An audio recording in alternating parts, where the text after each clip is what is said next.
ಸಿರಿಗನ್ನಡವೇ ನನ್ನ ಉಸಿರಾಗಿರಲಿ, ಸ್ವರ್ಗಲೋಕವೇ ಕೊಟ್ಟರೂ ಬೇಕಾಗಿಲ್ಲ, ಕನ್ನಡ ಮರೆತೆಂದು ಬದುಕುವುದಿಲ್ಲ. ಅದೊಂದು ದಿನ ನನಗೆ ಏನೆಂದರೆ ಎಲ್ಲದರ ಬಗ್ಗೆಯೂ ನಿರಾಸಕ್ತಿ ಕಾಡಿತು. ನನ್ನ ಕೆಲಸ, ಬಾಂಧವ್ಯ, ಆಧ್ಯಾತ್ಮ ಹೀಗೆ ಎಲ್ಲವನ್ನು ತೊರೆಯುವುದಕ್ಕೆ ನಾನು ನಿರ್ಧರಿಸಿದೆ. ಬದುಕನ್ನೇ ತೊರೆದು ಬಿಡಬೇಕು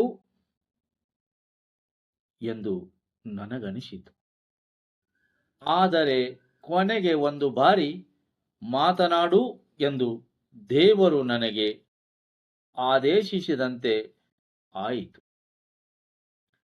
ಅದರಂತೆ ನಾನು ದೇವರ ಜೊತೆಗೆ ಮಾತಿಗಿಳಿದೆ. ಓ ದೇವರೇ, ನಾನು ಬದುಕು ತ್ಯಜಿಸದೆ ಇರುವುದಕ್ಕೆ ಒಂದು ಒಳ್ಳೆಯ ಕಾರಣ ಕೊಡು, ನೋಡೋಣ. ಹಾಗಂತ ಮೊಂಡು ಹಿಡಿದೆ. ದೇವರು ಹೇಳಿದ, ಸ್ವಲ್ಪ ಸುತ್ತಮುತ್ತಲು ನೋಡು. ನಿನಗೆ ಎಲೆ, ಹಾಸು, ಹಸಿರು, ಚಿಗುರು, ವನರಾಶಿ, ಸೌಂದರ್ಯ ಎಲ್ಲವೂ ಕಾಣುತ್ತದೆ.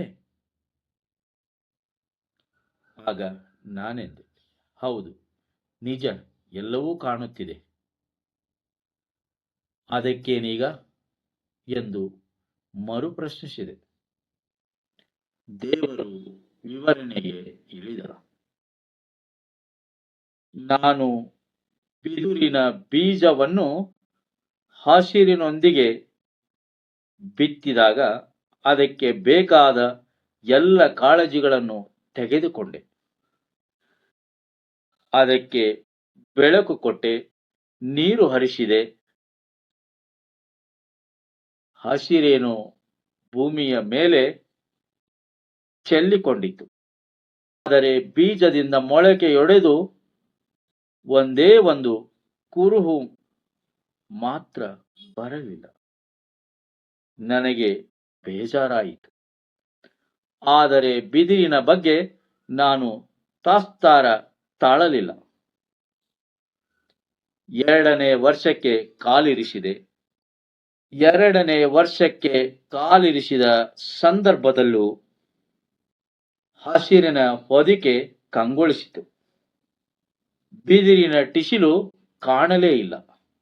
ಆಗಲೂ ಸಹಜವಾಗಿ ನಿರಾಶೆಯಾಯಿತು. ಅಷ್ಟಾಗಿಯೂ ಸಹ ಬಿದಿರಿನ ಆರೈಕೆಯನ್ನು ಬಿಡಬಾರದು ಎಂದು ನಿರ್ಧರಿಸಿದೆ.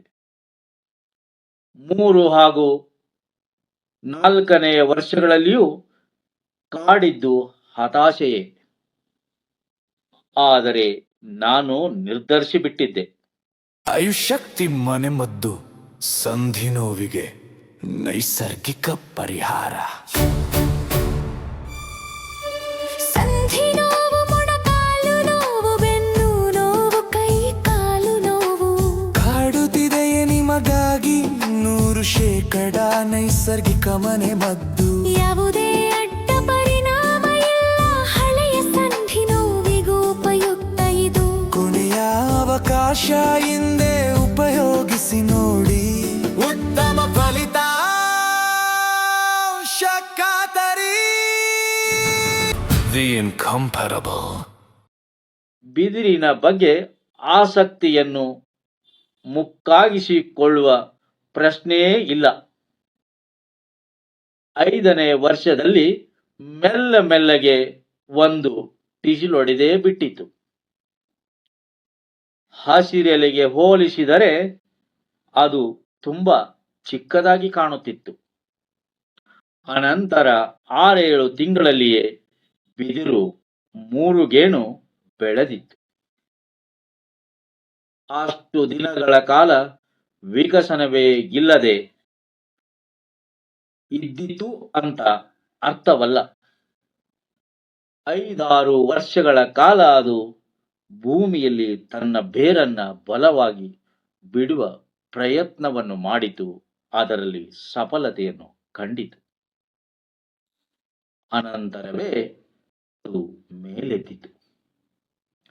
ನನ್ನ ಸೃಷ್ಟಿಗೆ ನಾನು